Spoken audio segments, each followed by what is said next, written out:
Essa semana também chegou um paciente para mim, foi muito boa essa. Ele falou assim: "Você não consegue colocar aquele antes e depois, assim, na tela, não?". Ou seja, os pacientes já estão pesquisando no Google, já estão pesquisando em outros Instagrams, enfim. Eu quase não posto antes e depois, eu tenho um monte de antes e depois.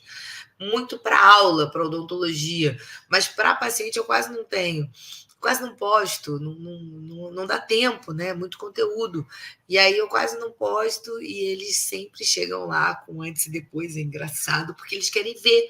Então, o paciente vai chegar até você com essa demanda. Eu quero ver o meu antes e depois. Eu não mostrei para ele, eu até assino um software que faz o antes e depois na hora, mexo no Photoshop também, mas eu acabei fazendo na mão o fechamento dele, na mão com resina fotografei, ele gostou. Por isso é importante você ter várias opções na primeira consulta, de fazer o seu paciente enxergar o que ele precisa, porque não existe caro e barato, existe o que vale a pena e o que não vale a pena.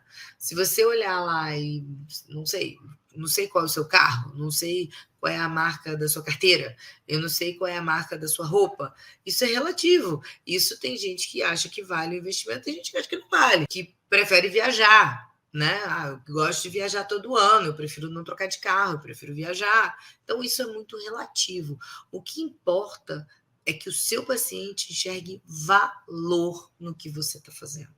E esse eu acho que é o maior desafio de nós dentistas, fazer o paciente valorizar o tratamento como ele precisa valorizar, porque não sou eu que preciso do paciente, não é você que precisa do paciente, é o paciente que tem uma determinada doença, que tem uma determinada necessidade odontológica, que precisa de um dentista que domine essas informações.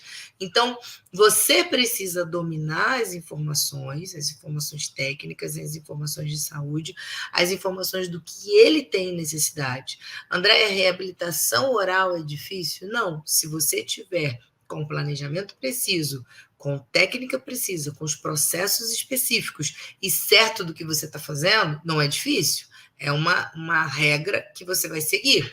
São regras que você não pode abrir mão. Regras de oclusão, regras de tamanho de dente, regras de posicionamento de côndilo, regras de doença periodontal, regras se tem que tratar ou não tem que tratar o canal, regras se tem que fazer orto ou não tem que fazer orto, e o porquê que tem que fazer orto, aí nessa foto nitidamente você enxerga. Por que ela tem que fazer orto?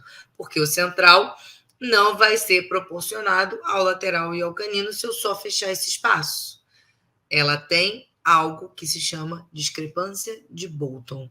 Discrepância de Bolton é um dos motivos que nós, dentistas restauradores, necessitamos intervir e não pode ficar só na mão do ortodontista. Por quê? Na mão do ortodontista ele vai fechar espaço, onde o que ela tem é uma discrepância de massa dentária superior e inferior e ela precisa, na verdade, redistribuir esses espaços e acrescentar massa dentária em espaços específicos. Então, é fácil, discrepância de Bolton, você enxergar isso.